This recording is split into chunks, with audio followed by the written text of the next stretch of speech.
Dans un brouhaha, l'auditoire reçoit l'équipe devant le tenir en haleine. À sa tête, Signabé Barnabas et Gomdigue Baïdi Lomé, deux anciens ministres. Bras en l'air, ils galvanisent leurs camarades et prennent place. Le modérateur déroule le programme en annonçant notamment les différents intervenants. À son tour, la représentante des démissionnaires du RNDT Le Réveil donne les raisons de leur décision. Pour les dirigeants de ce parti, le slogan « Vivre ensemble » et l'unité ne sont que des mots d'ornement pour servir leur propre cause.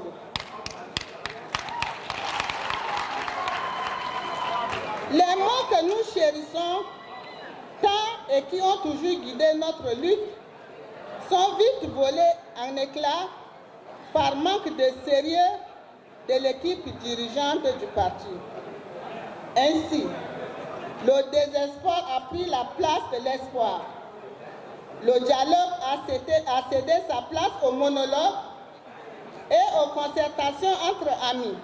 À des jours de cette cérémonie, le 4 janvier, le bureau exécutif du RNDT Le Réveil dénonçait dans un communiqué la chasse aux sorcières du pouvoir pour dégager ses cadres des emplois publics. Le parti de Paimi a également qualifié l'achat des armes faibles de cuir de la honte.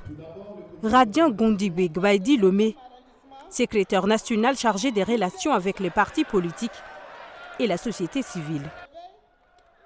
Il a été accusé de manquement grave, haute trahison et détournement des biens. Le parti pense payer son appel au boycott du référendum constitutionnel des 16 et 17 décembre passés, qui a, selon les chiffres officiels, largement validé la Constitution pour un État unitaire décentralisé, entrée désormais en vigueur. Il est 8h30, l'heure à laquelle les enseignants ont pris d'assaut l'école du centre, lieu dans lequel ces derniers tiennent leur assemblée générale extraordinaire. Un seul point à l'ordre du jour.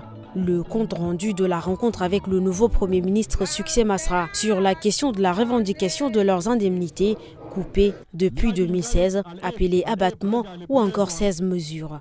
Compte tenu du fait que le Premier ministre a accepté prendre en compte tous les 7 points, ça a galvanisé les amis. Et dans ce sens-là, nous avons aussitôt suspendu la grève pour 1 mois pour permettre au gouvernement, par rapport à la promesse du Premier ministre, de commencer l'exécution à partir de fin janvier, fin février, jusqu'à ce que fin mars, que tous les points soient épuisés. Face à cette promesse, l'Assemblée reste incrédule. La réponse est spontanée. Nous demandons au gouvernement également de tenir ses promesses pour éviter encore que nous retombions dans les mêmes erreurs. Lundi 8 janvier 2024 dès 7h, les enfants reprendront le chemin de l'école pour seulement 1 mois, en espérant une solution définitive après 2 mois de grève. Un nouveau-né dans la sphère publique tchadienne, il s'agit d'un parti nommé Artisan d'un Tchad nouveau. La cérémonie de sa naissance a lieu ce matin au centre Al-Mouna, après plusieurs années d'observation et d'analyse de la scène politique tchadienne. Selon son président, le parti voit finalement le jour. Le Tchad, vaste de 1 284 000 km² est le terrain d'une panoplie de problèmes, et en créant ce parti, les artisans d'un Tchad nouveau voudraient apporter leur pierre de contribution pour l'amélioration de la situation, surtout de façon méthodique, pense-t-il. Le Premier ministre de transition Succès Masra a lancé ce 6 janvier 2024 à la primature l'opération de salubrité. C'était en présence de ses collaborateurs et de plusieurs autres personnalités. Lançant l'opération, Dr Succès Masra a appelé les ministres et d'autres responsables des entités administratives à prendre ce genre d'initiative pour rendre propre leur environnement de travail. On peut être pauvre, mais propre, alors rendons nos administrations propres, a-t-il informé. L'ancien ministre de l'énergie du régime de Bazoum Mohamed et président national du parti MPN Kishin Kassa, Ibrahim Yacouba, a été arrêté ce 5 janvier à son retour au Niger et déféré à la prison civile de Niamey. Il faisait partie de la vingtaine de personnalités du gouvernement déchu contre lesquelles le régime militaire désormais au pouvoir avait lancé des avis de recherche. Le syndicat national des opérateurs économiques du Tchad sort du silence suite à la déclaration du ministre des Finances devant les conseillers nationaux, et je cite, « pas de paiement de créances des opérateurs économiques sans avis de crédit ». Une déclaration très mal accueillie par le Synopète. Notre problème le plus crucial, c'est la créance des opérateurs économiques qui ne sont pas payés depuis 2013, d'autres même au-delà. Mais personne, ni le ministre des Finances, ni les autorités concernées, personne n'a levé le petit doigt pour dire que vous, opérateurs économiques, en train de réclamer vos droits. Pour nous, le droit a cessé d'exister. L'avocat des opérateurs économiques, quant à lui, demande à l'État de respecter les lois qu'il élabore. Nous avons les procès-verbaux des huissiers qui ont démontré qu'il a été construit dans telle ville, il a été conçu dans tel village, dans quel canton, aussi bien à Mao que dans le Mando. Maintenant, avec tous ces documents, on a saisi la Cour suprême. Le seul moyen de demander à l'État de fléchir. Là aussi, nous attendons. Il y a de cela 10 ans que les opérateurs économiques revendiquent leur dû. Un fonds prêté par l'État pour la construction des écoles et centres de santé. Est-il possible de transformer une vision en une splendide réalité? La réponse se trouve tout autour de vous. Comme un peintre, devant une toile vierge, j'ai rêvé de Kisneyland. Une toile désormais colorée de joie et d'amusement.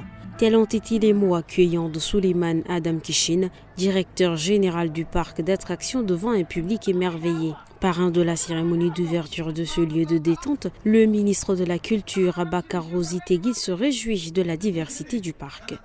Ce parc d'attractions, une merveille de plus pour le divertissement familial dans notre pays, est doté d'un restaurant et d'un espace événementiel, accompagné d'une grande variété de jeux tels que la grande roue, airplane, la trampoline, le salto, le carrousel, coffee cup,